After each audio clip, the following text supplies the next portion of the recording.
Divorce එක වෙන්නේ ගෑනු කෙනාගේ කටගඳයි කියලා. ඒක දෙමව්පියන්ගේ තියෙන තක්කඩිකම. ලංකාවේ මැරේජ් කියන්නේ ලොකු මාෆියාවක්. හුඟක් වෙනවට සෙක්ෂුවල් රිලේෂන්ෂිප් එක ස්ට්‍රෝං නම් කසාදෙ කොහොම හරි තියෙනවා. වයිෆ් ළඟට ගියාමත් කියනවා ලැජ්ජ නැද්ද මිනිහෝ ළමයි ලොකුයි කියලා මාව අතාරිනවා. මම කසාද බඳින්නේ මගේ ෆස්ට් ලව් එක. ප්‍රේම සම්බන්ධතාවයක් හරි විවාහයක් හරි කැඩිච්චාම බිදිච්චාම පොඩි තනිකමට බයක් තියෙනවා මිනිස්සු. ඉතින් සම්බන්ධතාවයක් කියන්නේ රබර් පටියක් දෙපැත්තෙන් අදිනවා වගේ වැඩක්. ඊට සමාජයෙන් එන බලපෑම් වලට බයයි. මොන හරි ප්‍රේම සම්බන්ධයක් හරි විවාහයක් හරි බිඳෙනවට මිනිස්සු බය ඒ මනුස්සයට දෙන ආදරයට නෙමෙයි කියමු. ඒක බොරුව, පතම බොරුව. එයා නිසා අපි විඳපු අර ආතල් කෑලි ටිකට. කියන්නේ එයා නිසා අපි විඳපු අර වින්දනයේට නැති වෙනවට තමයි අපි බය. කොහොම හරි ටිකක් මේක බලෙන් හරි ඇදගෙන යන්න try කරනවා. පුළුවන් තරමක් දුර. ඒ try කරපු කියලා තමන්වත් රවට්ටගෙන අනිත් මනුස්සයත් රවට්ටගෙන ඉස්සරහට යනවා. දැන් මේ කතාවේ කියන හැමදේම නොකරන අය ඉන්නවා. ලිප්ස්ටික් එකක් ගෑවත් එයා අනුමත කරපු පාටවල් ටිකක් තියෙනවා එතන එහාට ගන්න බෑ. හොඳම පෙම්වතා වෙලා ඉතියත් හොඳම හස්බන්ඩ් වෙන්නේ නැහැ. හොඳම පුතා, හොඳම මිත්‍රයා, හොඳම සේවකයා, හොඳම හස්බන්ඩ් වෙන්නේ නැහැ. මිනිස්සු කියනවා මේ ආදරය කරාම බඳින්න ඕනේ. එහෙම නැත්නම් මේ හුරතල් බොළඳ ඒ කතා හරියන්නේ නැහැ රිලේෂන්ෂිප් වලට. මං හම්බ කරන ඔක්කොම දෙන්නේ මෙයාට. මං කිසිම බොරුවක් කියලා නැහැ. මං වෙන ගෑනුත් එක්ක ඉඳලා නැහැ. කිස් එක නැති වෙච්ච ගමන් ගෑනට මිනිහේ පාවුණා. තෙත ටවල් එක ඇඳ උඩ දාලා ගිය හින්දා යන හින්දා ඩිවෝස් වෙච්ච මිනිස්සු ඉන්නවා. දුක් කසාදයට වඩා දික් කසාදය හොඳයි. ඉවසීමෙන් වෙලා තියෙන්නේ. අපි කාලයත් එක්ක ඒ දුකට පුරුදු වෙලා. බලෙන් ඇදගෙන නම් යන්නම එපා. අතහැරීම පරාජයක්ද? මිනිසුන්ගේ choices වලට හේතු නැහැ. මිනිස්සු වෙනස් වෙන්නේ නැහැ ගැමන. තමන්ට තමන්ව අහිමි වෙනවා. එක දික්කසාද වෙනවා 400ක් දවසට කියලා. අපි විවාහයේදී කාන්තාව හුඟක් වෙනාවට එක්ස්පෙක්ට් කරනවා සෑහෙන දේවල්. පිරිමි ආදරය කරයි, පිරිමි තෑගි දෙයි, පිරිමි බලාගනි, පිරිමි විනෝද්‍ය අවස්ථා හදලා දෙයි. ඒවා ලෝන්ස් ගෙවන්න නිසා ඩිවෝස් වෙන්න නැතුව ඉන්න මිනිස්සු මට හම්බෙනවා. සමහරව දාගෙන අර නිලියොන් අර ෂූටින් එකෙත් ෆෝන් එක ඔන් කරගෙන හිටියා කියලා අපි අහන්නේ. ඒකම තමයි විරහවත් විඳින්න දන්නේ නැහැ. ඔයාට ලැබිච්ච සිය ගැනව විඳින්න දන්නේ නැහැ. මට ඔයාට සතුටු වෙන්න නම් ඔයාට 100ක් ලැබෙන්නත් ඕනේ. මට 100ක් නොලැබෙන්නත් ඕනේ.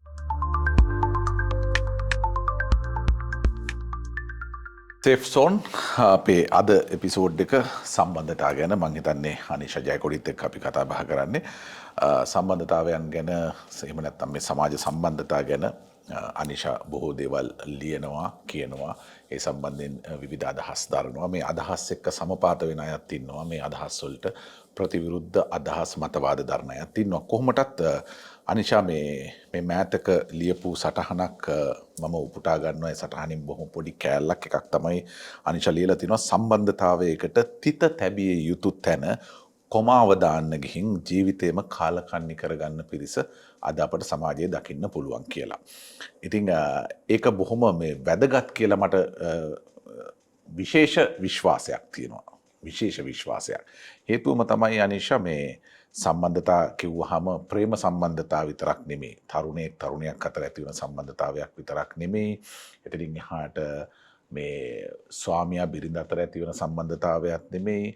සියලුම සමාජ සම්බන්ධතා අපි නඩත්තු කරද්දී එක්ක ව්‍යාපාරික සම්බන්ධතාවයක් වෙන්න පුළුවන්. තමන්ගේ හවුල්කරුවා වෙන්න පුළුවන්. එහෙම නැත්නම් වෙනියම් හෝ මොකක් හරි අපිට තියෙන සමාජ සම්බන්ධතාවයක් වෙන්න පුළුවන්. මේවා අපි බොහෝ වෙලාවට අර අපි කියන්නේ අමාරුවෙන් ඇදගෙන යනවා කියලා. මේවා ටිකක් අමාරුවෙන් අපි නඩත්තු කරන්න යනවා. එකක් තමයි සමහරවිට අපි අතරේම ඒ කියන්නේ අපි අතරේම තමන් විසින්ම නගන මැසිවිල්ලක් තමයි. මේ මැසිවිල්ල එළියට කියන්නේ. මේ මැසිවිල්ල නගන්නේ තමා විසින් කියා ගන්න දෙයක් තමයි. මං අවුරුදු ගාණක් මේකට කැප වුණා. මේ දැන් කොහොමද මම මේක අතාරින්නේ ඈ අපරාධේ මගේ කාලය මමත් මේකට මහන්සි වුණා හැමෝම මහන්සි වෙලා තමයි මම මේක ගොඩ නැගුවේ මේ ව්‍යාපාරේ හරිද එහෙම නැත්නම් මම අවුරුදු ගාණක් මේ ආදරය වෙනුවෙන් කැප කරා දැන් මම කොහොමද පාරේ බහැලා යන්නේ අපේ දෙමව්පියෝ මොනවා වෙයිද ඒගොල්ලෝ කියයි මට මං මූණේ දැලි ගෑවා කියලා ඔය ආදී අනේක විද කතා එතනින් එහා පැත්තේ තව කෑල්ලක් තියෙනවා ප්‍රේම සම්බන්ධතාවයක් හරි විවාහයක් හරි කැඩිච්චාම බිදිච්චාම පොඩි තනිකමට බයක් තියෙනවා මිනිස්සු. එකන පාලුවට තනිකමට හුද කලාවට ඒකට මූුණ දෙන්න බැරිකමක් තියෙනවා. අනි පැත්තෙන් තමයි සමාජයට මූුණ දෙන්න බැරිකම දැනී වගේ සම්බන්ධාවකටියක් ඉව සමාජයෙන් ගෙන බලපෑම්වලට බයයි. ඉතින් මේ ඒ වගේම එතනින් එහාට ගිහාම අර මිනිස්සු මම දැකලා තියෙනවා සහ අපිටත් එහෙම යම් අවස්ථාවල වෙලා තියෙනවා කොහොමරිටියක් මේක බලෙන් හරි ඇදගෙන යන්න ට්‍රයි කරනවා පුළුවන් තරමක් දුර මේ අවුරුද්ද බලනවා මේ මාසෙ බලනවා තව ට්‍රයි කරනවා ඔය ආදී අනේක විද දේවල් තියෙනවා. හැබැයි මේ වාර අනිෂා කියන වගේ මේක ෆුල් ස්ටොප් තියනවා නම් මේක තිත තියන්න නම් තිත තියන්න මේ පැයි. හරිද? තිත තිබ්බට පස්සේ වෙන දේවල් ටික පස්සේ බලා ගන්න පුළුවන්. එතනින් පස්සේ අපිට තියෙන්නේ එතනින් එහාට වැඩ ටික කරගෙන යන්න. තිත තියන්නේ නැතුව මේක කොමාතියදී එකම පරිච්ඡේදයේ එකම වචන ටික තමයි අපිට හැමදාම ලියලිය වහර ඉන්න වෙන්නේ. ඒක නිසා මේ ඔය ටොක්සික් සම්බන්ධතා ගැන එහෙම නැත්නම් ඔය මේ කියන ඔය දැන් ඩිජිටල් එකත් එක්ක ඇවිල්ලා තියෙන විවිධ නාම වලින් හඳුන්වන මේ සියල්ල පිළිබඳව අපි මේ සියල්ල සම්බන්ධතාව විදිහට අරගෙන මේවා එක තැනකට ගෙනල්ලා කතා කරොත් මේක ගැන ලියන්න ඔයා පෙළඹුණු හේතුව සහ ඔයාව ඉන්ස්පයර් කරපු හේතුව මේ වගේ දෙයක් ලියන්න. ඒක පොඩි ලයින් එකක් වුණාට මම හරි කැමතියි ඒ කැලේට. මොකද තිත නැතුව කොමා තියදී ඉස්සරහට යනවා කියන්නේම එන අපරාධයක් පාර්ශව දෙකේම. හරිද?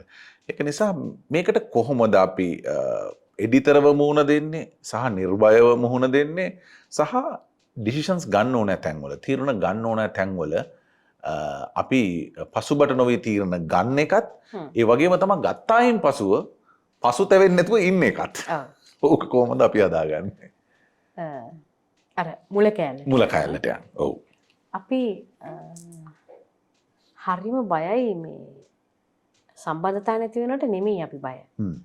මිනිස්සු කියනවානේ මේ අපි බයයි සම්බන්ධතා නැති වෙනවට කියලා. අපි බයයි අරය නැති වෙයි කියලා නෑ.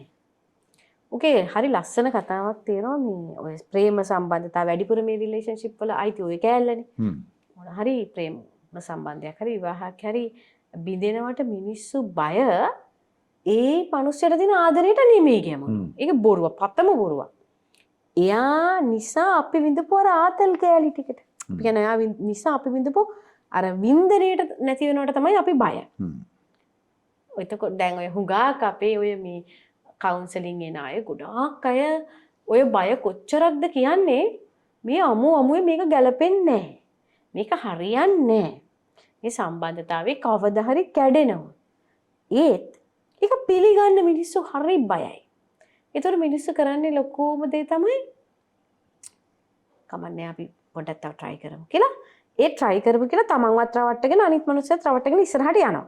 දැන් ඔයා හිතන්නේ රබර් පටියක් අරගෙන අපි මේ රබර් පටිය අදිනකොට දෙන්නෙක් දෙපැත්තෙන් සම්බන්ධතාවයක් කියන්නේ රබර් පටියක් දෙපැත්තෙන් අදිනවා වගේ වැඩක්. දෙන්නම ඇදගෙන ඉන්න ඕනනේ මොනවා. දෙන්නම ඇදගෙන ඉන්න ඕනේ. කවුරු හරි කෙනෙක් අත ඇරියොත් අර රබර් පටිය කාටද රිදෙන්නේ?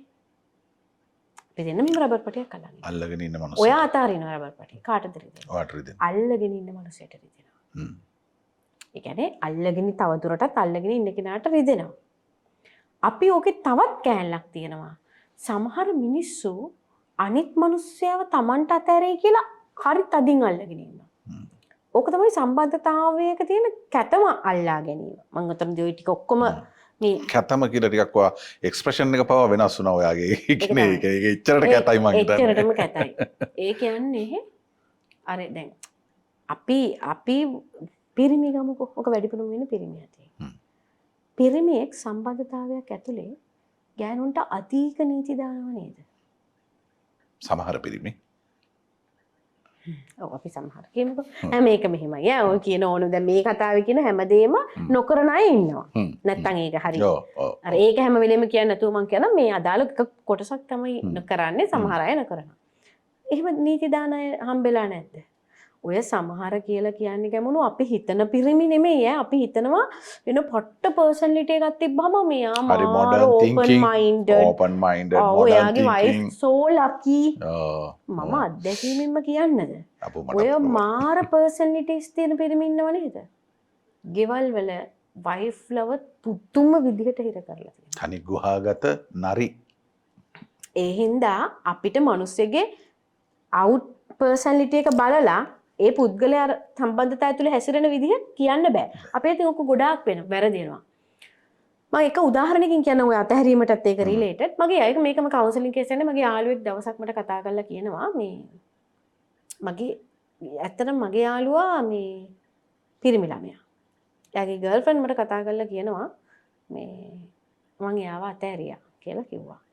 හේතුව ඇහුවේ අතහැරියා නම් අතහැරියානේ. ඊපස්සේ එයාගේ අම්මා මට කතා කරලා කිව්වා බලන්න දුව මේ අර කෙල්ල අපේ කොල්ලව අතහැරලානේ කියලා.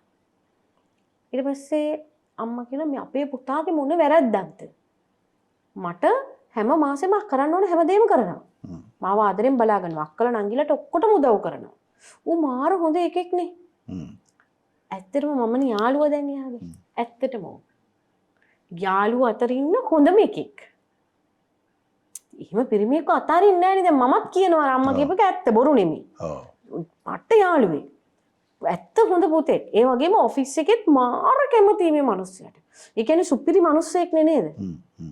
එහෙම එකෙක්ව කෙල්ලෙක් අතාරීද කියමු. අතාරිනවා නම් අපිට අනුව වැරදීනේ. ඔක මාර පොරක් නේ කියලා. ගෑල්ලා මෙයා කියනවා. අක්කේ මෙයා මට කොණ්ඩේ බැඳගෙන මිසක් එළියට බහින්නවත් දෙන්නේ නැහැ. ඒ කියන්නේ කොණ්ඩේ දිග ඒ ගෑල්ලාගේ කොණ්ඩේ බඳින්න නැතුව උඹ එළියට යන්න බෑ. තව පිරිමියෙකුට කොණ්ඩේ දකි.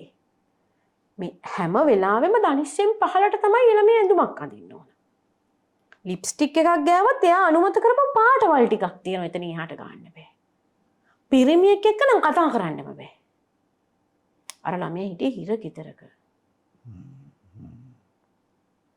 ඒ කියන්නේ හොඳම පුතා, හොඳම මිත්‍රයා, හොඳම සේවකයා, හොඳම හස්බන්ඩ් වෙන්නේ නැහැ.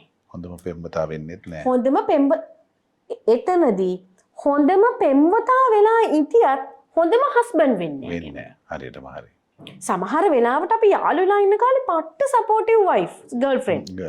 දැන් ගෑල් ළමයි හිම යාළුවලා ඉන්න කාලේ කෑවද අම්මේ දෙයියෝ පුදුම ආදරයක්. කවන්නම් එන්න නාවන්නම් කවන්නම් එහෙමනේ. බැන්දට පස්සේ ওই ටික හම්බෙනවද පිරිමින්ට? නෑ. වයිෆ් කියන කැරක්ටර් එකත් වෙනස් වෙනවා. ඒ කියන්නේ සම්බන්ධතාවල සර්කල්ස් තියෙනවා. සර්කල් එකකින් අධ්‍යාපනය වෙනස් වෙනකොට, සමාජ මට්ටම වෙනස් වෙනකොට, ආදායම වෙනස් වෙනකොට ඒ කැලී ටික හොඳට අපි මතක තියාගන්න. අධ්‍යාපනය වෙනස් වෙනකොට, සමාජ මට්ටම වෙනස් වෙනකොට, ආදායම වෙනස් වෙනකොට, පදින වාහනේ ඉන්න ගේ වෙනස් වෙනකොට, අවට පරිසරය වෙනස් වෙනකොට මිනිස්සුන්ගේ ඒ සර්කල්ස් වෙනස් වෙනවා. ඒ හා සාපේක්ෂව හස්බන්ඩ් කියන කැරක්ටර් එකේ, වයිෆ් කියන කැරක්ටර් එකේ, ගර්ල්ෆ්‍රෙන්ඩ් කියන කැරක්ටර් එකේ වෙනස්කම් ඇති වෙනවා. අපි මිනිස්සු. දැන් ගැමුණු ඔහොම ඉන්නකොට ගැමුණුගේ වයිෆ් එක්ක හරිය හොඳට ඉන්නවා. හෙට ගැමුණුට ලංකාවේ ලොකුම ලොතරැයි ඇදෙනවා. ගැමුණුට වගකීමෙන් කියන්න බෑ මේ ඉන්න හස්බන්ඩ් කැරක්ටර් එකම හෙටත් ඉන්නවා කියලා. කිසිම විදිහකින් පූර්ව නිගමන වලට එන්න බෑ. බෑ. එක්කෝ හෙට ගැමුණුට සබ්බ සකල මනාවම නැති වෙලා යන්නේම නැති වෙනවා. ඒත් ගැමුණුට කියන්න බෑ ගැමුණුගේ වයිෆ් ඒ විදිහටම ගැමුණු ළඟ ඉන්නවා කියලා. සම්බන්ධතාව බිඳෙනවා. එතකොට අපි මිනිස්සු විදිහට තේරුම් ගන්න ඕනේ සම්බන්ධතාවයක් ඕනම සම්බන්ධතාවයක් ඕනම මොහොතක බිඳිය හැක. ඕනම පුද්ගලයෙක් ඕනම මොහොතක වෙනස් විය හැක. ගලේ කිටු අකුරු වගේ නෙමෙයි මේවා. නෑ. එහෙම තැනක් අපිට තේරුණාම අපේ සර්කල් එක වෙනස් වුණා කියලා තේරුණාම අපි මිනිස්සු විදිහට අවශ්‍ය සම්බන්ධතාවයක විතරයි යන්න පුළුවන්. දැන් හිතන්න ගැමුණු දැන් අපි දැන් මේ ඉස්කෝලේ යන කාලේ ඉඳලා හිටපු යාළුවෝ ඔක්කොම ඔයාගේ ළඟ ඉන්නවද දැන්? නැහැ. දැන් ඉන්නේ ඔයාට ඔයා වටේ ඔයාට ගැලපෙන පිරිසක් නේද? ඔයාට අතාරින්න වෙලා නැද්ද ඔයාට උදව් කරපු මිනිස්සුන්ව? තියෙනවා. ඔයාට අතාරින්න වෙලා නැද්ද ඔයාගේ හොඳම යාළුවන්ව? සහ අනීෂා ගැලපෙන මිනිස්සුමද මගේ වටේ ඉන්නේ කියලාත් මම දන්නේ නැහැ. හැබැයි දැන් සර්කල් එක මෙහෙමයි. තව අවුරුදු 10කින් ඔයාගේ සර්කල් එක වෙනස් වෙනවා. ඔයා එතකොට ඒ සර්කල් එකට යන්නේ නැතුව දැන් ඔයා මේ සර්කල් එකට එන්නේ නැතුව ඉස්කෝලේ යන යාළුවෝ ටිකත් එක්කම ඉන්නවා. බෑනේ අතාරින්න බෑනේ මුන්ට කතා කරන්න ඕනේ මුන් එක්කම බොන්න ඕනේ මුන් එක්කම කන්න ඕනේ කියලා හිතුවොත් ඔයාට යාවත් කාලීන වීමක් තියෙනවද? නෑ. බෑ. ඔන්න ඔය කන්සෙප්ට් එකම ඔය කන්ටෙන්ට් එකම අපි ඇප්ලයි කරන්න ඕනේ රිලේෂන්ෂිප් වලට. මිනිස්සු කියනවා මේ ආදරය කරාම බඳින්න ඕනේ. මම මේ ළඟදී දැක්ක නිවුස් එකක්. නිවුස් එකේ තියෙනවා විශ්වවිද්‍යාලයට පෙම්වතියම යවපු පෙම්වතාට පෙම්වතිය විශ්වවිද්‍යාලෙදි බූට් එක තියලා. ඔන්න ওই විදිහට තමයි මේක තිබ්බේ. මේසන් වැඩ හරි වඩු වැඩ හරි කරලා විශ්වවිද්‍යාලයට පෙම්වතියව යවනවා. යවලා යවපු පෙම්වතාට පෙම්වතිය බූට් එක තියලා. ඒකට මිනිස්සු කමෙන්ට් 1000ක් තිබ්බ කියනකො 1001ක් තිබ්බ බැනලා. ඒ කියන්නේ හිතිනුත් බැනපු ඒත් කවුරුත් අර ඒකේ මේක මේවා කරේ නැහැ. ඒ උනට මං කියනවා. අර කෙල්ලව තමයි හම්බඩු ගහලා තියෙන්නේ. මල ගහලා හරිනේ ඉතින්. හොඳ හරි ගියාම හැබැයි ඒ දෙන්න බැන්දනම් ඒත් ඒ මුගුල කැඩෙනවා. ඊට වැඩිය හොඳයි. අපේ සර්කල් එක වෙනස් වෙනකොට මේක ආත්මార్థකාමී හැඟීමක් වෙන්න ඇති. එහෙම නැතුනොත් සම්බන්ධතාවලට පැවැත්මක් නැහැ. අපි ඒ මොහොතේ අපිට වටේ ඉන්න අපේ දැනුමට, අපේ බුද්ධියට, අපේ ආදායමට ගැලපෙන සම්බන්ධතාව විතරයි පවත්වාගෙන යන්නේ. ඔව්. එහෙම නැත්නම් මේ හුරතල් බොළඳ ඒ කතා හරියන්නේ නැහැ රිලේෂන්ෂිප් වලට. රිලේෂන්ෂිප් අපිට බෙදන්න පුළුවන් ගැමුණු කොටස් දෙකකට ප්‍රධාන වශයෙන්. මේක මගේ බෙදීමක් ඈ. එහෙම අර තියෙනවනේ. වෙනස් තියරියක් නෙමෙයි මේක. තියරි එකක් නෙමෙයි. ඒක අපි අවධාරණයෙන් කියන්න ඕනේ. ඔව්. එහෙම තියරි තියෙනවා. හැබැයි මේක කොහෙවත් තියරියක් විදියට නෑ. මේක තියරියක් විදියට මිනිස්සුෙකුට මේක වැරදි තියරියක් නෙමෙයි. ඔව්. වෙනස් කළ හැකි සම්බන්ධතාව, වෙනස් කළ නොහැකි සම්බන්ධතාව. වෙනස් කළ නොහැකි සම්බන්ධතාව තමයි අම්මා තාත්තා. සහෝදරයෝ. අපිට වෙනස් කරන්න බෑ. අම්මා තාත්තා අපිට ඕන වුණොත් වෙනස් කරන්න බෑනේ. බෑ. සහෝදරයෝ අම්මලා හදපුවා අපිට වෙනස් කරන්න බෑ. ඒ වෙනස් කළ නොහැකි සම්බන්ධතාවයෙන් අනිත් ඕනම සම්බන්ධතාවයක් අපිට වෙනස් කරන්න පුළුවන්. එතෙන්ට අපි දරුවොත් දාමුකෝ ඕන්න. අපිට ගර්ල්ෆ්‍රෙන්ඩ් වෙනස් කරන්න පුළුවන්, වයිෆ් වෙනස් කරන්න පුළුවන්, යාළුවෝ වෙනස් කරන්න පුළුවන්, අසල්වැසියෝ වෙනස් කරන්න පුළුවන්, බොස්ලා වෙනස් කරන්න පුළුවන්. හැමෝම අපිට වෙනස් කරන්න පුළුවන්. ඒ වෙනස් කළ හැකි සම්බන්ධතා මිනිස්සුયો නම්, අපි මිනිස්සු නම් අවශ්‍ය තැනදී වෙනස් කරන්න අපිට පෞරුෂයක් තියෙන්න ඕනේ. අපේ ගර්ල්ෆ්‍රෙන්ඩ් අපිට නොදැනී වෙනස් වෙන්න පුළුවන්. අපි ගර්ල්ෆ්‍රෙන්ඩ්ට නොදැනී අපිට වෙනස් වෙන්න පුළුවන්. අපේ සෙක්ස් ඩිසයර් එක වෙනස් වෙන්න පුළුවන්. අපේ ඇටිටියුඩ් වෙනස් වෙන්න පුළුවන්. මම ඔයාට එක කතාවක් කියන්නම්. කවුන්සලින් සෙෂන් එකට එනවා එක ගෑනු ළමයෙක්. මේ ගෑනු ළමයා ඇවිල්ලා කියනවා මේ මගේ පිරිමි ළමයා මේ මට ඩිවෝස් වෙන්න ඕනේ. ඩිවෝස් කන්සල්ටේෂන් එකකට එන්නේ. එතකොට ඩිවෝස් වෙන්න ඕනේ හේතුව කියලා අහුවම පස්සේ කිව්වා නෑ මෙයා ඉස්සර හිටපු එක්කෙනා නෙමෙයි. කොල්ලවත් ගත්ත අනිත් ලයින් එකට. මං හම්බ කරන ඔක්කොම දෙන්නේ මෙයාට. මං කර හැමදේම මෙයාට නොදී කොහෙවත් යන්නේ නෑ. දැන් මේ ගෑනු ළමයා කියන්නේ. කොල්ලා කියන්නේ. කොල්ලා කියන්නේ. කොල්ලා අනිත් ලයින් එකට මෙයා කියනවා නේ ඩිවෝස් වෙන්න ඕනේ කියලා. මෙයා කියනවා ඔයා වෙනස් කියලා. මං හම්බ කරන ඔක්කොම දෙන්නේ මෙයාට. මං කිසිම බොරුවක් කියලා නෑ. මං වෙන ගෑනුත් එක්ක ඉඳලා නෑ. කොහොමද මෙයා මොකද්ද කියන්නේ මං වෙනස් වෙලා කියලා. ඔය එකක්වත් මට වැඩක් නෑ. මෙයා මාව ඉස්සර වගේ ඉඹින්නේ නෑ. මේ අපේ රටේ වෙන සිද්ධිය ගෑමුණු මේවා බොරු නෙමෙයි. මේවා හරි අර මිනිසුන්ගේ සම්බන්ධතාව බින්දෙන්න තැන්. මෙයා මාව ඉස්සර වගේ ඉඹින්නේ නෑ. කොල්ලගෙන් මෙවට පස්සේ කියනවා ඔව් ඒක මිස් වුණා. ඉස්සර මේ පිරිනමේ පුරුදු වෙලා තියෙනවා ගෑල් ළමයා කොහේදී හරි හම්බෙන්නේ පළවෙනි සැරේම ඉඹිනවා. කිස් එකක් දෙනවා. ආයි ඉවර වෙලා යන කතා කරලා යනකොටත් කිස් එකක් දෙනවා. ෆෝන් එකෙනුත් කිස් එකක් දෙනවා. බැඳලා ගෙදර ඉන්නකොට ඔහොම කිස් දෙදී ඉන්න බෑනේ. හැබැයි අරයා බැඳුනේ මොකටද? අරයාගේ ආදරයටවත් එයාගේ සම්බන්ධතාවයේ තියෙන වේට් එකටවත් මොකටවත් නෙමෙයි. අරයා බැඳිලා ඉඳලා තියෙන්නේ. අර කිස් එකට. කිස් එක නැති වෙච්ච ගමන් ගෑනට මිනිහා එපා වුණා. එතකොට සම්බන්ධතාව බිඳෙන්න පුංචි දෙයක් ඇති. උදේට තේක හදලා දෙන්නේ නැතිකමට ඩිවෝස් වෙච්ච ෆැමිලිස් තියෙනවා. ඔයිට වැඩි අඩු මේවට එහෙනම් ඔයා එහෙම කියනනම් මම එක කේස් එකක් කියන්නද? තෙත ටවල් එක ඇඳ උඩ දාලා ගිය හින්දා යන හින්දා ඩිවෝස් වෙච්ච මිනිස්සු ඉන්නවා.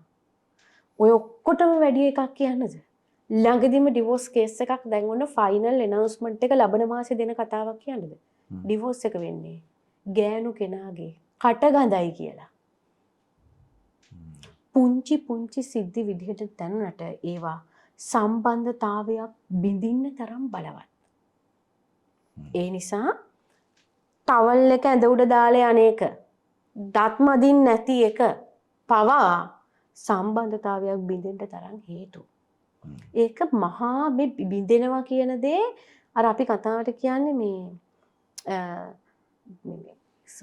බැඳෙන ඕනම බැඳීමක් බිඳෙන්නම තමයි බැඳෙන්නේ.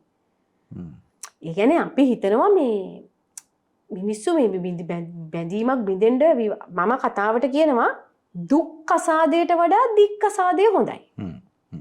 ඒකට අපේ මිනිස්සු කියන්නේ නෑ කොහොමද අපි ඉවසුවේ? අපේ මිනිහා මට කොච්චර ගැහුවද? උඹලට තමයි බැරි කියලා අපේ අම්මලා කියනවා. ඉවසීමෙන් සැනසීම ලැබේ. ඒක යුගය සහ කාලයට සාපේක්ෂයිනේ. වැරදි. ඉවසීමෙන් කවදාවත් සැනසීම ලැබිලා නැහැ. ඉවසීමෙන් වෙලා තියෙන්නේ අපි කාලයත් එක්ක දුකට පුරුදු වෙලා. ඇඩික්ට් වෙලා. ටොක්සික් ඇඩික්ෂන් එක. මිනිස්සු දිගටම ගහනවා නම් අපි ගුටි කාලා ඉන්න පුරුදු වෙනවා. අපිට ගුටි කන එක සාමාන්‍ය වෙනවා. ඒ නැතුව සැනසීම ලැබුණ නෙමෙයි. ඒ නිසා ඕනම සම්බන්ධතාවයක් විවාහයක් නම් හෙට කමගුල කියලා අද කඩා ගන්නත් කමක් නැහැ. ඒව ගැන දුක හිතන්න එපා. ඔයාව කවුරු හරි අතහැරලා දාලා යනවනම් ඒ අතහැරීමට හරි සම්බන්ධතාවයක ඒවක් බින්දෙනවා. ඒව මේ දුක හිතේ අඬයි ඒව කමක් නැහැ.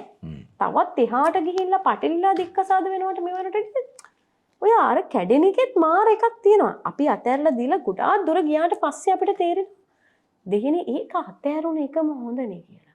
හැබැයි අපි ඒක අතාරින්න නැති අල්ලගෙන ඉන්න තාක්කල් අපිට තේරෙන්නේ නැහැ මේක අතහැරලා අපිට ජීවිතයක් තියෙනවා කියලා. ඒක නෙවෙයි මිනිස්සු ගොඩාක් බයයි.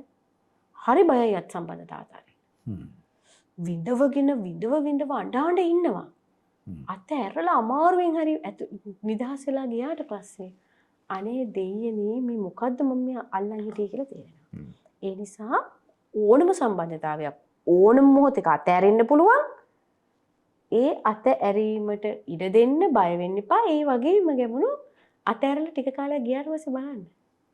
ඒකේ සැනසීම මෙතන තේරෙනවා. බලෙන් ඇදගෙන නම් යන්නම එපා. ඒක තමයි ජීවිත විනාශ වෙන ප්‍රධානම දේ. අදගෙන යන එකෙන් ආයේ ඉතින් ඒක මහා කරුණයක්. අතහැරීම පරාජයක්ද? නෑ. දැන් ගැමුණුගේ අල්මාරිය ඇරලා බැලුවොත් ගැමුණුම කාලයකට කලින් අරගෙන අඳින්න කැමති ෂර්ට් කීයක් ඇද්ද? සෑහෙන්නේදී. ඒවට හේතු තියනවද? නෑ. මිනිසුන්ගේ choices වලට හේතු නෑ.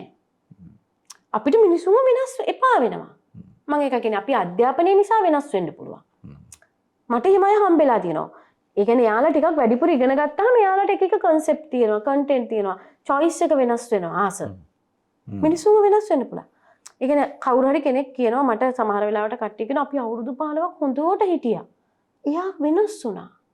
කොහොමද වෙනස් වුනේ? සමහර විට එයාට එක යාළුවෙක් ඉන්න ඇති. එන්න හම්බෙන්න ඇති. ඒ යාළුවගේ අදහස් නිසා එයාගේ අදහස් වෙනස් වෙන්න පුළුවන්. එයාට අලුත් කෑමක් හම්බෙන්න පුළුවන්. එහෙම කතාවක් මම කියන්නද? මගේ යාළුවෙකුට සම්බන්ධයක් තියෙනවා පිලිපීන් ගෑනු කෙනෙක් එක්ක. ඒ පිලිපීන් ගෑනු කෙනා රස කෑමක් හදනවා. මේ සම්බන්ධතාවය හැදින්නේ මර කෑමක කන්න ගිහිල්ලා. ඔයා හිතන්නේ සම්බන්ධතාව බිඳිනවා කියන එක මොනතරම් අපි මොනතරම් කැපකිරීම කරත් මම කරන දේවල් ඒ විදිහටම කරත් අනිත් පාර්ශවයේ වෙනස් වෙන්න පුළුවන් දෙයනේ. අපි කොච්චර හොඳට හිටියත් එයා කරපු කෝස් එකක් නිසා වෙනස් වෙන්න පුළුවන්. එයා කාපු කෑමක් නිසා, එයාගේ පඩිය වැඩිවීමක් නිසා වෙනස් වෙන්න පුළුවන්. එයා පඩිය අඩුවීමක් නිසා වෙනස් වෙන්න පුළුවන්. එයාට හම්බෙච්ච යාළුවෙක් නිසා, එයාගේ ජීවිතයේ සංසිද්ධියක් නිසා, මේ ඕනම දෙයක් නිසා මිනිස්සු වෙනස් වෙන්න පුළුවන්. ඒ හින්දා වෙනස් වෙන එක ගැන ඔය රිලේෂන්ෂිප් වලදී නම් හිතන එකම අපරාධයක්. වෙනස් වෙනවම තමයි කියන කන්සෙප්ට්. අපි මේ හෙට නෑ මේ. මම දැන් හෙට එන මම අද ඉන්න මම නෙමෙයි ගැමුණු. දෙවනි අවස්ථාවක් දෙනවයි කියලා කතාවක් තියෙනවානේ. ඔන්න ඔය තව chance එකක් දීලා බලනවා. තේරුම් ගනි. එහෙම නැත්තම් මෙයා මේක අවබෝධ කරගනි. ආනියම් සම්බන්ධතාවවලදී අපි ඔක් කරනවානේ. එයාට තේරුණා මං හිතන්නේ මගේ දුක. ආයි කරන එකක් නෑ. ආයි කරන එකක් නෑ. වැන්ද මට කියලා කියනවා සමහර. වැන්ද ඔළුවේ අත ගහලා දියුරුවා. හරිද? ඒ විතරක් නෙමෙයි අහවල් දේවාලයටත් ගිහිල්ලා පිළිමය අත තියලා දියුරුවා. මෙහෙමයි කියලා අනේක විද දේවල් මේ කියනවනේ. මේ හැබැයි ආයෙත් වෙන්නේ පැලේ කන එකම තමයි. මිනිස්සු වෙනස් වෙන්නේ නැහැ ගැමුණු. මේක ඔයා දාන්නේ ඒ වචනෙත් එක්කම මිනිස්සු වෙනස් වෙන්නේ. අපි ඔක මමත් කරලා තියෙනවා. මේ රිලේෂන්ෂිප් කියන එකේ එක තදින්ම හොයන කෙනෙක් මම. මේ ලෝකය ඇතුලේ සම්බන්ධතාව ගැන මහත් තදින් හොයනවා මම. තනියෙන්. හැබැයි මමත් තාම විශ්වාස කරනවා මිනිස්සු වෙනස් වෙයි කියලා. අපි කියනෝනේ මිනිස්සු දැන් අපි මෙතනදී මම කලින් කිව්වනේ මිනිස්සු වෙනස් වෙනවා කියලා. මම මෙතනදී කියනවා මිනිස්සු වෙනස් වෙන්නේ නැහැ කියලා. ඔයා දැන් අහපු ප්‍රශ්නෙට මම ඒ කියන්නේ. රිලේෂන්ෂිප් වලදී අපි කියන මිනිස්සු වෙනස් වෙනවා. හැබැයි දැන් ඔයා අහනවානේ සෙකන්ඩ් chance එකක් දෙනවද කියලා. එතනදී මගේ තීම් එක තමයි මිනිස්සු වෙනස් වෙන්නේ නැහැ. අපි මිනිස්සුගෙන් අතින් සිද්ධියක් වුණාම ගැහුවාම ආයි නම් මම බබා ඔයාට ගහන්නේ නැහැ කියලා අපි කියනවනේ. there's a chance. ආයි කවදා හරි ගහනවා මේ මිනිස්සු. ඇයි ඒ කියන්නේ? මිනිස්සුන්ගේ වෙනස් වෙන්නේ චරිත ලක්ෂණ දෙකක් තියෙනවා. මිනිස්සුන්ගේ behaviors වෙනස් වෙන්නේ නැහැ කියනවා. අර අපි හිතන්නේ අහම්බෙන් සිද්ධ වෙන දෙයක් මිනිස්සෙක්ගේ අතින් අහම්බෙන් සිද්ධ වෙන දෙයක් වෙනස් වෙන්න පුළුවන්. behavior එකක් විදිහට සිද්ධ වෙච්ච දෙයක් කවදාකවත් වෙනස් වෙන්නේ නැහැ. සිගරට් එකක් බීලා නවත්තපු මිනිස්සෙක් කවදා හරි ආයි සිගරට් බීමේ අවදානමක් තියෙනවා. drugs addiction වලදී අපි ඔක කරලා දෙනවා addiction මේ rehabilitation වලදී ඒගොල්ලන්ට ලොකු chance space එක එන්න වැඩි. ඒ හින්දා ඔයාව වංචා කරපු මිනිස්සෙක්ව ආයෙත් විශ්වාස කරනකොට chance එකක් දෙනකොට එකම එක දෙයක් දැනගෙන chance එකක් දෙන්න. ආයෙත් රැවටෙන්න ලෑස්ති නම් ඒ අවදානම ගන්න ලෑස්ති නම් විතරක් second chance එකට යන්න. ඔය second chance වලට ගිහිල්ලා ඒව සාර්ථක වෙච්ච මිනිස්සු නෙමෙයි මට වැඩිපුර හම්බෙලා තියෙන්නේ. එක්කෙනෙක් දෙන්නෙක් ඇති 98%ක්ම තියෙන second chance දීලා අර අපේ වචනෙන් කියනනම් කෙලවගත්ත මිනිස්සු. ඉතින් අර දෙක අර 2% එක ගන්නවද 98% එක ගන්නවද කියලා තමන්ගේ අතේ තීරණය. දරුවන් වූ පවුලේ අය වෙනුවෙන් පොඩ්ඩක් ඉවසනවා. පොඩ්ඩක් ඉඳලා බලමු. ඒ ඉවසීම කොච්චර දුරට සම්බන්ධතාවය ඇතුලේ මේ ඒකට තියන්න පුළුවන් බර කොහොමද? ඒක තමයි අම්මලා තාත්තලාගේ තියෙන ලොකුම මේ මම ඒකට කියන්නේ ලොකුම මේ තක්කඩිකම. සහ අපි දන්න දේ තමයි ඉතින් අසතුටින් ඉන්න ගෙදරක අසතුටින් ඉන්න දෙමව්පියන්ගේ දරුවන්ගේ මානසික තත්ත්වයක් ඒක දෙමව්පියන්ගේ තියෙන තක්කඩිකම. මේක නම් ඒකම තමයි වෙන මොකුත් කියන්න නෑ. අම්මලා තාත්තලා ගොඩාක් ওই වචනේ පාවිච්චි කරනවානේ. මම ඔකට වීඩියෝ එකකුත් කරා. දරුවන්ව ඇපේට තියලා තමන්ගේ හීනමානි ආර්ථිකව තියෙන හිඟමනේ වහ ගන්නවනේ. අම්මට පෞරුෂයක් නෑ. තනියෙන් ජීවත් වෙන්න සමාජයට ගිහිල්ලා. අම්මට ආර්ථික හයියක් නැහැ. එතකොට අම්මා කසාදේ කඩා ගන්න නැතුව මිනිස්සයාගෙන් ගුටි කකා පවුලේ මහ දහ දුක් විඳ විඳ ඉන්නවා. එයා කියන්නේ අනේ මට දරුවොත් එක්ක එළියට ගිහලා ජීවත් වෙන්න විදිහක් නැහැ කියලා. කියන්නේ මොකද්ද? දරුවෝ දෙන්න නිසා ඉවසනවා. දරුවෝ දෙන්නව අතාරින්න බෑ කියලා. හැබැයි ඒකෙන් දරුවෝ දෙන්නට වෙන යහපතක් නැහැ. එහෙම අතාරින්න බෑ කියපු දරුවෝ පොණු මේ කවුන්සලින් ඉන්න ට්‍රෝමා හින්දා. දරුවොන් නැත්තම් දෙයනේ කියලා දරුවෝ අතහැරලා දාලා ඩිවෝස් වෙන්නේ. ඒකෙන් දරුවන්ට යහපතක් වෙන්නේ නැහැ. අම්මයි තාත්තයි ඩිවෝස් කියන එක ළමයි ලොකු කොයිලා හරි තේරුම් ගනි. හැබැයි අම්මයි තාත්තයි දරුවන්ට හදන ට්‍රෝමා එක රණ්ඩු වෙවි එනකොටාගෙන කුණුහරුප කිය අනියම් සම්බන්ධ වල පැටලිලා ලෝකෙට පේන්න කසාදේ කියන ප්‍රේමයක ඇතුළේ හිටියට වැඩක් නැහැ. ඕගොල්ලෝ සම්බන්ධතාවලට තිත තියන්න ඕන තැන්වලදී දරුවෝ ඇපේට නම් තියාගන්න එපා. ඒක මහා කැත වැඩක්. ඒක හරි මරු තැනක් අනීෂා. දැන් ඕකට එන සමාජ ප්‍රතිචාරය කොහොමද කියලා අපිට බලා ගන්න පුළුවන්. මේක දැන් මේ මිනිස්සු බැලුවට පස්සේ හැබැයි තව දෙයක් දැන් අපිට කියන්නේ මේ පෞද්ගලිකව මට පවා සමහරට මේක බලන ඔබටත් ඒ විදිහටම වෙන්න ඇති කියලා මම විශ්වාස කරනවා. මේ අපට දැන් සම්බන්ධතා දැන් මම මේක කඩාගත්තොත් සමාජ සම්බන්ධතා සහ බිරිඳ හෝ පෙම්වතිය හෝ එහෙම තමන්ගේ පවුල ඇතුලේ තියෙන සම්බන්ධතාව විදිහට කඩාගත්තොත් එහෙම අපිට මේ අපි දන්නේ නැහැ. එක්ක අපට අඳුන ගන්න බැරි වෙනවා. සමහරවිට අපි දන්නවා අපි ඒක අවබෝධ කරගෙන නැහැ. තවත් වෙලාවකට එකම වෙලා ඒක නිකන් අර දේවාලේ පූජාව වගේ හැමදාම ඇහෙනවා. ඒකේ ලොකු මැජික් එකක් නැහැ. ඒ කියන්නේ අපි කොතනින්ද ඒ කියන්නේ දැන් සමාජ සම්බන්ධතාවයක් නම් යාළුවෙක්ගේ සම්බන්ධතාවයක් නවත්තන්න හරි ව්‍යාපාරික හවුල්කරුවෙක්ගේ සම්බන්ධතාවයක් නවත්තන්න හරි එහෙම නැත්නම් මොනවා හරි මේ තමන් සමූහයක් එක්ක හිටපු තැනකින් විතැන් වෙන්න හරි ඒ සම්බන්ධතාවයක් නවත්තලානේ යන්න වෙන්නේ. මෙන්න මේ නවත්වන්න ඕනෑ කියලා. ඕනේ කියලා අඳුනගන්න තැන කොහොමද? තමන්ට තමන් වී ඉන්න බැරි තැන. තමන්ට යම්කිසි තැනකදී වෙන දේවල් අහිමි වුණාට කමක් නැහැ. ගැමුණුගේ මේ වොච් එක අහිමි වුණාට ගැමුණුගේ මොන හරි භෞතික දෙයක් අහිමි වුණාට කමක් නැහැ. හැබැයි ගැමුණු වෙලා ඉන්න බැරි නම් ගැමුණුට වෙන වෙස්මුණක් දාගන්න. හෙට ඉඳලා ඔයා කියනවා ඇකවුන්ටන්ට් කෙනෙක් කියලා. ඒ වගේ වෙනම චරිතයකට ආරූඪ වෙන්න වෙනවා. තමන්ට තමන්ව අහිමි වෙනවා. යම්කිසි සම්බන්ධතාවයකදී මිත්‍රත්වයකදී වෙන්න පුළුවන්, ප්‍රේමයක් ඇතුළේ වෙන්න පුළුවන්, විවාහය ඇතුළේ නම් ඕක හරියටම වෙනවා. ඇත්තටම විවාහය ඇතුළේ කොහොමද මේ ඔය රෙඩ් ෆ්ලැග්ස් එන තැන කොහොමද ඒක හරියට? විවාහයකදී රෙඩ් ෆ්ලැග්ස් විදිහට ඒ කියන්නේ විවාහ සම්බන්ධ අපි විවාහයක් කියලා කියන්නෙම මේ විවාහයකදී මෙන්න මේක හොඳට අවබෝධ කරගන්න. 100% ගැලපෙන්නේ නැහැ. අපි හිතනවා නම් විවාහයක් ඇතුලේ මාව 100% ඒ පුද්ගලයා තෘප්තිමත් කරයි කියලා ඒක වැරදි. අපේ විවාහය ඇතුලේදී කාන්තාව අතින් ඕක වැඩිපුර සිද්ධ වෙන වැරැද්දක්. ගෑනු අපේ කවුන්සලින් වලට එන්නේ ගැමුණු 100ක් ගත්තොත් 80ක් විතර ඉන්නේ ගෑනු අය. ඒ එන්නේ ඒගොල්ලෝ කියන්නේ හැම වෙලේම එයා මට ආදරේ නැහැ. එයා මාව බලාගන්නේ නැහැ. එයා මාව කියා කරන්නේ නැහැ. එයා මාව පරිස්සම් කරන්නේ නැහැ. අපේ විවාහයේදී කාන්තාව හුඟක් වෙලාවට එක්ස්පෙක්ට් කරනවා සෑහෙන දේවල්. පිරිමි ආදරය කරයි, පිරිමි තෑගි දෙයි, පිරිමි බලාගනි, පිරිමි විනෝද්‍ය අවස්ථා හදලා දෙයි. පිරිමි අය ඒකට ගෑනු අය හැම වෙලෙම හරි බලාපොරොත්තු වෙනවා ටේකර්ස්ලා විවාහයක් ඇතුලේ. පිරිමින්ට ඕනේ නැද්ද එතකොට ඔය කැලි ටික? ආදරේ ඕනේ නැද්ද? ඒගොල්ලන්ව බලා ගන්න ඕනේ නැද්ද? ඒගොල්ලන්ව හොරතල් කරන්න ඕනේ නැද්ද? ඔය ටික නැහැ සිද්ධ වෙන්නේ නැහැ. ඒක ලොකු වැරැද්දක්. මේ විවාහවලදී ගෑනු අයව කවුන්සලින් වලට එන ගෑනු අයට නම් අපි නිතරම මේ ප්‍රී මැරේජ් කවුන්සලින් වලදී ඔක කියලා දෙනවා.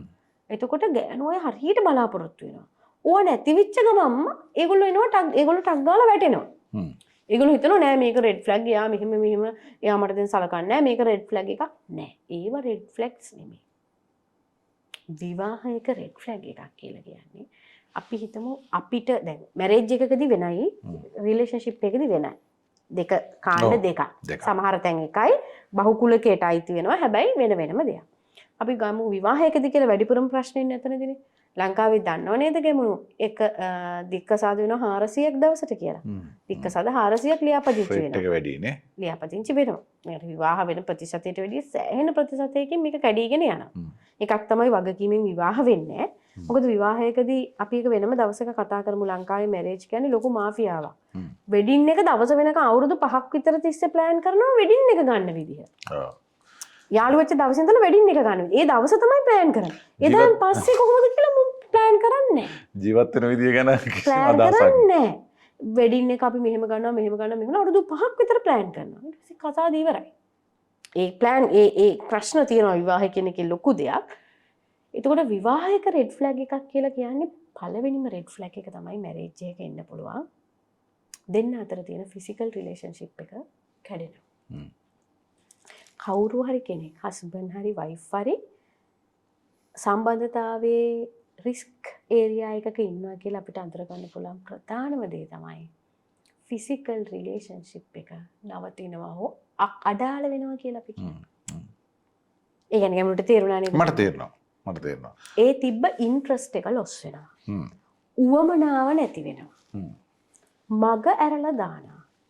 අනිත් පුද්ගලයාගේ කායික තෘප්තිය ගැන නොසලකා හරිනවා. ලොකු රෙඩ් ෆ්ලැග් ඒරියා එකක්. ඒකට හේතුව අපිට මැරේජ් එක ඉන්ට්‍රස්ට් නැති වෙච්ච ගමන්ම අපි අර මැරේජ් එකේ කොච්චර ප්‍රශ්න තිබ්බත් සෙක්ෂුවල් ඉන්ටෙන්ෂන් එක හොඳයි නම් හවසට නෝනව මේ නෝනගෙන් ඒ වැඩේ කරගන්න ඕන නම් දවල් තිස්සෙම මිනිස්සයා නෝනත් එක්ක හොඳින් ඉන්න බලනවා. හුඟක් වෙනවට සෙක්ෂුවල් රිලේෂන්ෂිප් එක ස්ට්‍රෝං නම් කසාදේ කොහොම හරි තියෙනවා. ඒක කැඩුනට පස්සේ අර මිනිස්සයා රන් රිදියෙන් සැරසුවත් මගුල කැඩෙනවා. රිස්ක් එක වැඩි. ඒකට එතකොට හොඳ ෆිසිකල් රිලේෂන්ෂිප් එකක් තිබිලා ඒක නැති වෙන එක ලොකු රෙඩ් ෆ්ලැග් එකක්. වයිෆ්ලටත් මෙහෙමයි හස්බන්ඩ්ලටත් පුළුවන් මේක අඳුරගන්න වයිෆ්ගේ වෙනසක් තියෙනවද කියලා. දෙවන එක කමියුනිකේෂන් එක නැති වෙනවා. වෙනදට හැමදේම කියන කෙනා පොඩ්ඩ කියවන්න නැති වෙනවා. කමියුනිකේෂන් එක හරි අකමැතියි. විවාහය ඇතුළත එයා තනියෙන් පර්සනල් ස්පේස් හොයන එක. වෙනදට නැති පර්සනල් ස්පේස් එකක් හොයනවනම්. ඒක ලොකු රෙඩ් ෆ්ලැග් එකක්. මිනිස්සෙක් පර්සනල් ස්පේස් එකක් හොයන්නෙම අර පුද්ගලයාගෙන් ගිලිහෙන්න ඕන වෙලාවට. ඊපස්සේ නිකන් නිතරම රණ්ඩු වෙන්න හදනවා නම් ඒ දේවල් ටික තමයි විවාහයක රෙඩ් ෆ්ලැග් එකක්. සහ එකම ප්‍රශ්නේ නැවත කියනවානේ. එකම රිපීටිං වෙනවා. ඒක තමයි රණ්ඩු වෙනවා නිතරම මොකක් හරි ප්‍රශ්නයක් හදාගෙන දෙන්නත් එක තරහ වෙන්න හදනවා. පර්සනල් ග්‍රෝත් එකක් ටිකක් කැන අපේ පෞද්ගලික දියුණුවත් අඩපන වෙනවා නේද සමහර වෙලාවල් වලට ටිකක් නෙමෙයි සම්පූර්ණ සම්පූර්ණයෙන්මනේ ඔය මිනිස්සෙක්ගේ ඩිවෝර්ස් එක يعني අපිට බාහිරව දැක්කට පස්සේ අපි වටේ ඉන්න අයව නම් බැඳපු මිනිස්සෙක්ව හරි වයිෆ් කෙනෙක්ව හරි බාහිරව දැක්කම ටිකක් හොඳට බැලුවම තේරෙනවා මම මොකද ප්‍රශ්නක ඉන්නේ කියලා. කොණ්ඩෙන් මූණෙන් පවා වෙනස තේරෙනවා. පිළිවෙලට පවා බලපානවා. ඒ කියන්නේ බිඳුණු සම්බන්ධයක අපි කියන්නේ ඉරිතලා ගියපු සම්බන්ධයක ඉන්න මිනිස්සෙක්ව පිටින් පවා අඳුර ගන්න පුළුවන්. බාහිර වෙනස්කම් පවා සිද්ධ වෙනවා. සමහර වෙලාවට ඕකේ අනිත් පාර්ට් එක මම කියනවා එතකොට මේක හොතා ගන්න පුළුවන්. අවුරුදු 45 50 මිනිස්සු සමහර වෙලාවට මේ කිසිම තමන් ගැන සැලකිල්ලක් නැතුව මැදිවියේ මිනිස්සු එක පාරට මේ ලස්සනට අඳින්න ගන්නව නේද පිරිමි එහෙම. උහේ ඉඳලා ජිම් යන්න ගන්නවා කොණ්ඩේ කපනවා කොණ්ඩේ ටයි කරනවා ලස්සන ෂර්ට් එක අඳිනවා කලිසම අඳිනවා නේද? ඔන්න ඒකත් රෙඩ් ෆ්ලැග් එකක්. ගැමුණු. ඒ කියන්නේ කොහේ හරි පොඩි ඉන්ටරෙස්ටිං කෑල්ලක් ගන්න අහුවෙලා. වෙනදට නිකන් හඩ වගේ හිටපු මිනිස්සයා එක පාරට අලුත් ඇඳුම් ගන්නවා නම් පර්ෆියුම් ගන්නවා නම් රූපේ ගැන මහා අනවශ්‍ය මේකක් තියෙනවා නම් ඒකත් විවාහයක රෙඩ් ෆ්ලැග් එකක්. ඒක අපි හුඟක් වෙලාවට රෙඩ් ෆ්ලැග්ස් බලන්න පුළුවන් පර්සනලයිස් එක. ඒක අයගේ ස්ටෝරිස් එක තමයි. ස්ටෝරිස් එක. කොමන්ලි ගන්න බැරි තැනුත් තියෙනවා. අනිත් එක තමයි මම මටත් මේ පර්සනල් තියෙන එක්ස්පීරියන්ස් සහ මගේ මිත්‍රයෝගේ එහෙම තියෙනවා. ඒ කියන්නේ දැන් අර බැඳීමකින්දී ඒක සතුටක් නෙමෙයි. ඒ කියන්නේ ඒකේ කිසිම හැපිනස් එකක් නැහැ. ඒක රෙස්පොන්සිබිලිටි එකක් විතරක් වෙලා. ඒ කියන්නේ වගකීමක් විතරක් වෙලා. ගොඩක් වෙලාවට එහෙම අවස්ථත් මම දැකලා තියෙනවා. ඒකට හේතුව මෙහෙමයි. ඒක ඔක හුඟක් වෙලාට දෙන පිරිමින්ට නේද? ඔව්. ඒකට හේතුව පිරිමින්ගේ වැරද්දක් නෙමෙයි. අපේ මම ඉස්සෙල්ලා කිව්වේ අපේ රටේ ගෑනු ළමයි මේක අපි ගෑනු දරුවන්ට පුරුදු කරන්න ඕන දෙයක්. හරිම ඩිපෙන්ඩන්ට්. ගෑනු අය 53ක් ගෑනුනේ. ටේකර්ස්ලා පෞල් ජීවිත ඇතුලේ. ඉස්සර ගිවර්ස්ලානේ. ගෑනු අය පුදුම විදිහට ටේකර්ස්ලා වෙලා. අපි කියනෝනේ අර දැන් ඔම් මෙහෙම හිතන්න අපි දැන් හැමදාම අපි ආටිකල් දකින්නේ පිරිමිත් පවුල් වෙනුවෙන් මහන්සි වෙනෝනේ ගෑනු අය දරුවෝ හදනවා ඔහොම කියලානේ. එහෙම අපි හුඟක් කෙනාට පිරිමින්ට විරුද්ධවනේ පවුල් ජීවිතවල දේවල් ගැන මේවා කරන්නේ ලියන්නේ කරන්නේ. ගෑනු අය පුරුදු වෙලා ඉන්නවා පවුල් ජීවිතවල එක්ස්පෙක්ට් විතර. මට ආදරේ කරන්න. වැලන්ටයින් කවදාවත් ගැමුණුට හම්බෙලා තියෙනවද? වැලන්ටයින් එකට ගිෆ්ට් එකක් හම්බෙලා නැහැ කියලා ගැමුණුට ඇවිල්ලා කියන කොල්ලේ. නෑ. මචං මට වයිෆ් මුකුත් දුන්නේ නැහනේ. කියන කොල්ලේ බලන් මචං මට ඇනිවර්සරි එකට මුකුත් වයිෆ් දුන්නේ නැහනේ කියන. හැබැයි හම්බෙලා ඇති මචං වැලන්ටයින් බං කෙල්ලට මොන හරි අරන් දෙන්න ඕනේ කියන කොල්ලෝ. වයිෆ්ට රින් එකක් ගන්න ඕනේ කියන කොල්ලෝ. ඒ කියන්නේ ඔය කියපු කෑල්ල හැපිනස් එක පිරිමින්ගේ නෑ ගැමුණු.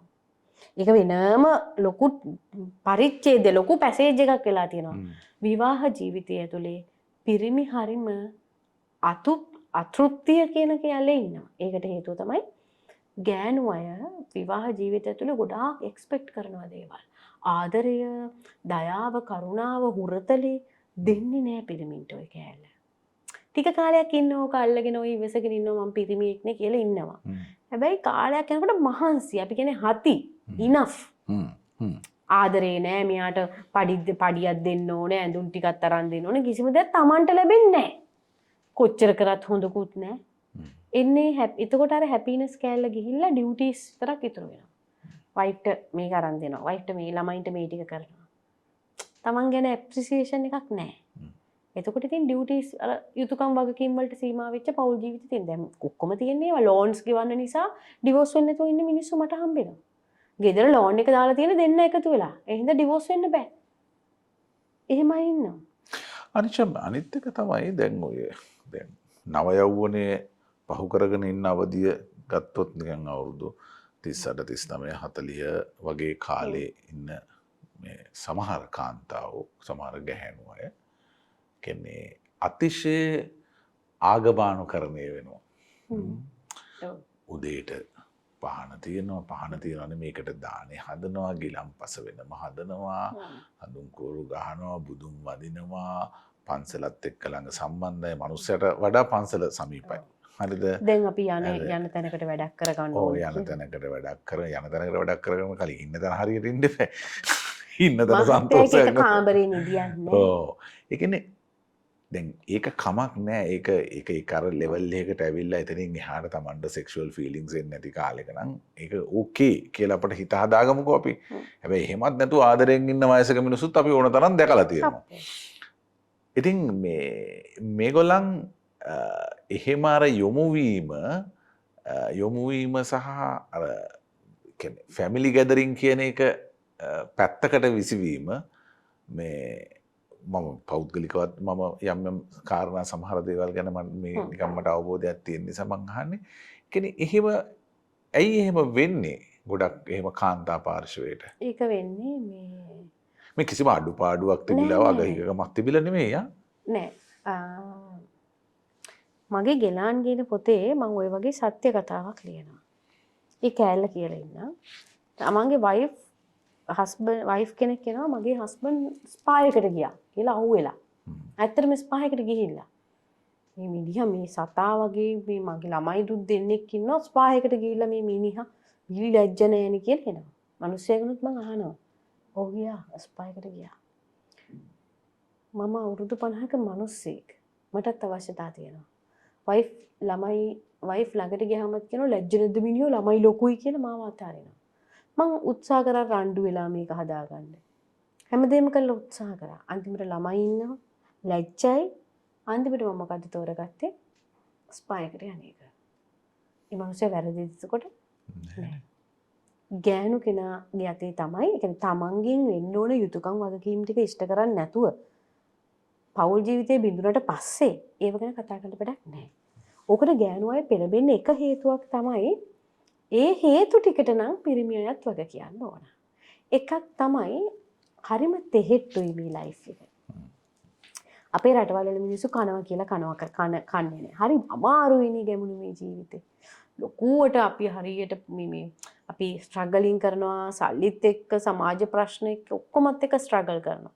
එතකොට ඒ ස්ට්‍රගලින් එකත් එක්ක අපි එන්ටර්ටේන්මන්ට් කියන පාර්ට් එක අපේ රටවල විඳින්නේ පුංචි ප්‍රතිශතයක් විතරයි. ඒ කියන්නේ එක සමාජ කොට්ටාසයක් විතරයි හැපිනස් එන්ටර්ටේන්මන්ට් කියන කෑල්ල දන්නේ. අනිත් මිනිස්සු කියන්නේ බහුතරයක් ওই එන්ටර්ටේන්මන්ට් කෑල්ල දන්නෙත් නෑ අපේ රටේ. සැනසීම සතුට එහෙම අර හොඳට වින්දනය කරන මිනිස්සු නෑ. ඉතින් අර පිරිමි අයටත් වරදිනවා ටිකක් කල් යනකොට පිරිමි අයත් අර ගෑනු අයට ඕන මෙන්ටල් සපෝට් එක දෙන්නේ නැහැ. ඇප්‍රීසියේෂන් එකක් නැහැ. ඔයා ලස්සනයි කියලාවත් කියන්නේ නැහැ.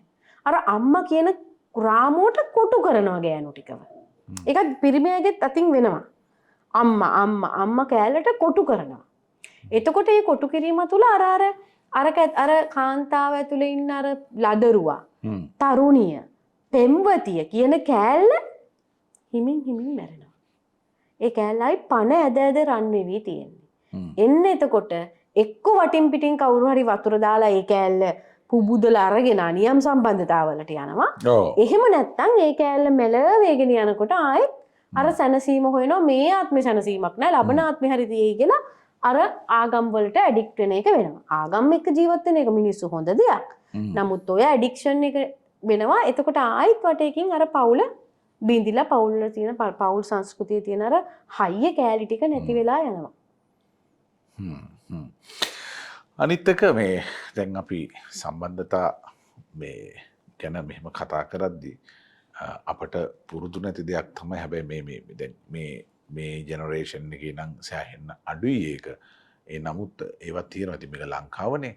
අපට පුරුදු නැති දෙයක් තමයි හරි කියන්නේ මේ සමු ගැනීම කියන එක ටිකක් ගෞරවාන්විතව මේ ඒ කලාපය සලකුණු කරන්න. අර ග්‍රේස්ෆුල් එක්සිට් එකක් අපි කිසිම වෙලාවක එහෙම හරිම අල්පයි අඩුයි. මේ ඒවා රණ්ඩු වලින් වීඩියෝ ලීක් කරලා උසාවි ගිහිල්ලා නඩු දාලා වාත වෙලා ලෝයර්ස්ලා පොලිසිය වලට ගිහිල්ලා අර පොත්වල ඒවා ලියාගෙන ඒ කියන්නේ හරිම කොම්ප්ලිකේටඩ් එක හරිම සංකීර්ණයි. මේ ඇයි මිනිස්සුන්ට ගෞරවාන්විත සමු ගැනීමක් එහෙම සලකුණු කරන්න සටහන් කරන්න බැරි? මේ කලාපයේ ප්‍රශ්නයක්ද නැත්නම් අපේ තින්කින් වල ඇටිටියුඩ් වල මොනාරි එහෙම ප්‍රශ්නයක්ද? කිසිම හැඟීමක් විඳින්න දන්නේ නැහැ. බොණ්ඩ දන්නවද කියලා හිතන්න. බොනවා කියලා කරන්නේ බේබද්දු වගේ බීලා නාලා එතන වැටිලා වමනේ දාලා ඒක චොර කරගන්නව නේද? භූතය පතු අඩිය බලන්න ඕනේ නේ. එතකොට ඒ කියන්නේ මත්පැන් පානය වුණත් ඒ මට්ටමින් ගත්තාම හෙනම එන්ටර්ටේන්මන්ට් පාර්ට් එකක් නේ. ඒක හරියට කරන්න දන්නේ නැහැ. හරියට කන්න දන්නේ නැහැ. ඒ කියන්නේ මේ ලෝකේ හැඟීම් තියෙනවා. ආදරේ විඳින එක. එතකොට රාගය. ඔව්. ඒ කියන්නේ ඒව ඔක්කොම හරි ලස්සන හැඟීම්. ප්‍රේමය, රාගය, විරහව මේවා ලස්සන විඳීම්. මේ එකක්වත් හරියට කරන්න දන්නේ නැහැ. ආදරේ කරන්න පටන් ගත්තේ එක් වෙලාවෙ ඉඳලා කා කොටා ගන්නවා එක එකාට කුහකකම් කරලා දුෂ්ටකම් කරලා නීති දාලා හිර වෙලා ඒ හැඟීමත් කැතම තැනකට ගෙනියනවා. විරහවත් එහෙමයි. විරහව විඳින්න දන්නේ පීයෙන් යනලා මේවා කළා කැතම තැනකට ගෙනියනවා. ඒ කියන්නේ අපේ මිනිස්සු ඒ හැඟීම් දැනීම් වින්දනය කරන්න දන්නේ.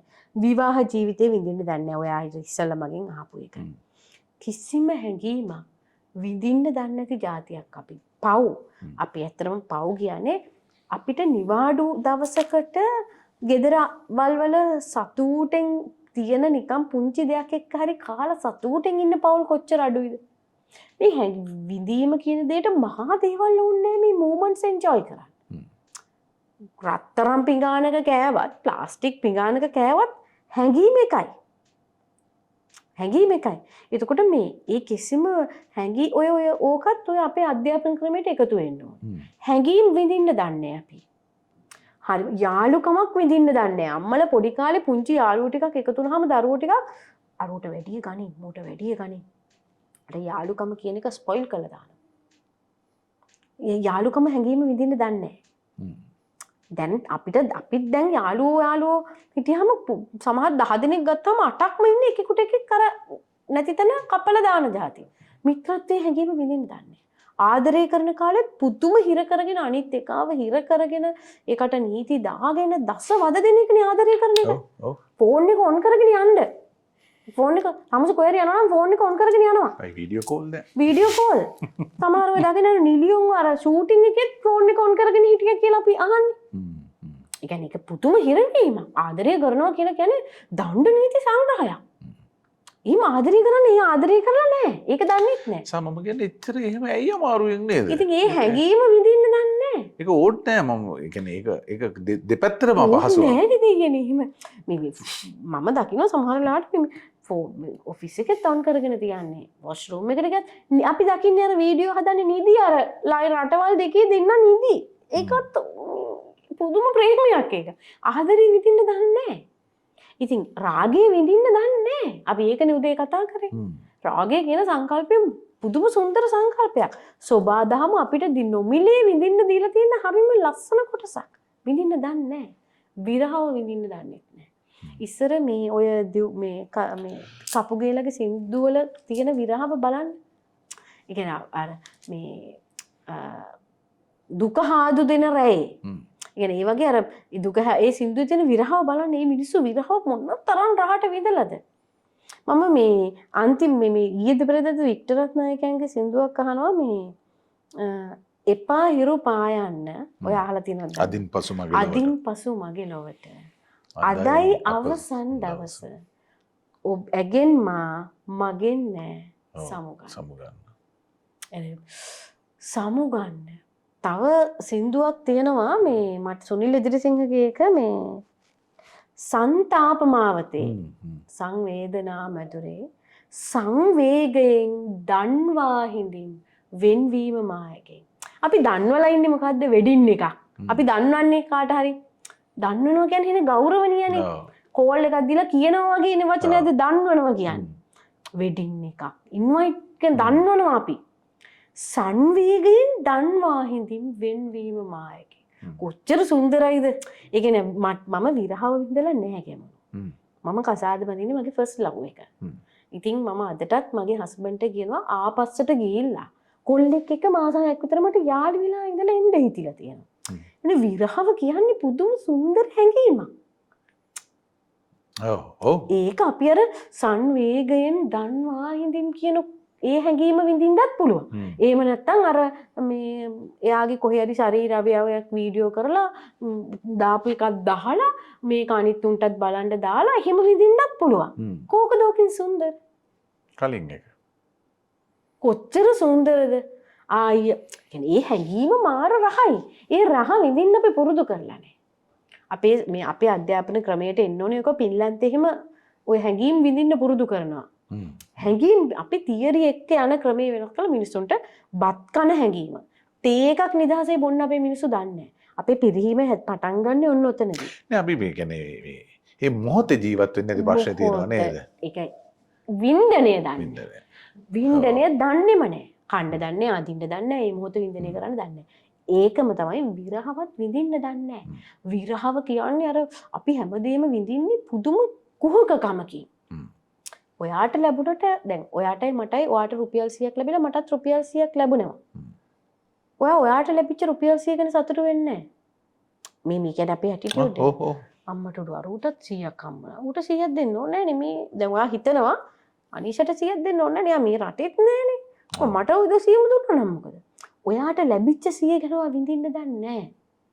මට ඔයාට සතුටු වෙන්න නම් ඔයාට 100ක් ලැබෙන්නත් ඕනේ.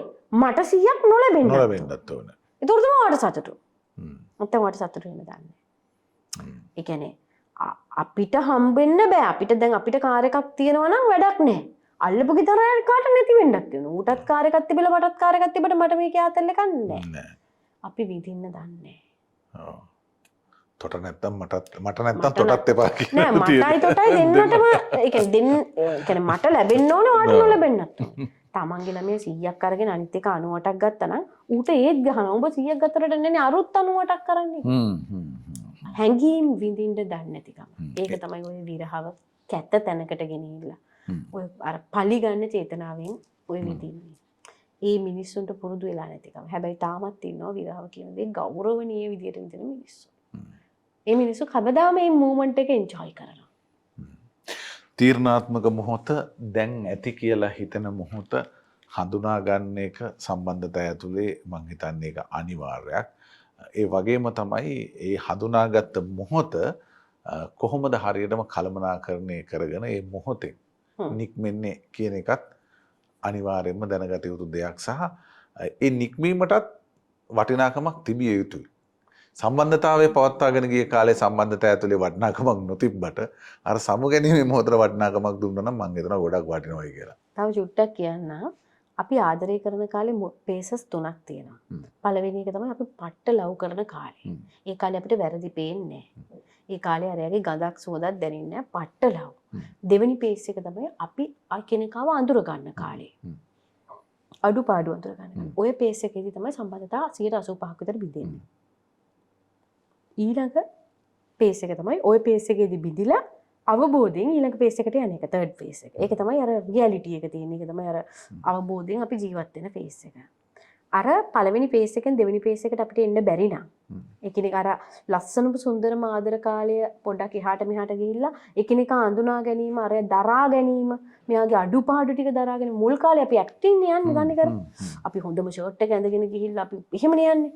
දෙවෙනි පේස් එකේදී අපිට හිතෙනවා නම් අර පළවෙනි පේස් එකේ හිටපු මිනිස්සයාගේ මේ රියැලිටි එක මට මැච් වෙන්නේ නැහැ කියලා. ඒ මොහොතේදී අපි නික්මෙන්න ඕනේ. එහෙම නික්මෙන්නේ නැතුව ඒක අමාරුවෙන් තර්ඩ් පේස් එක ළඟට ගෙනිච්චොත් කවදාකවත් අපිට අර මුල් ෆේස් එකේ තිබ්බ මතක ටික විඳින්න බෑ. වෛර කරන තත්ත්වයට ඇවිල්ලා.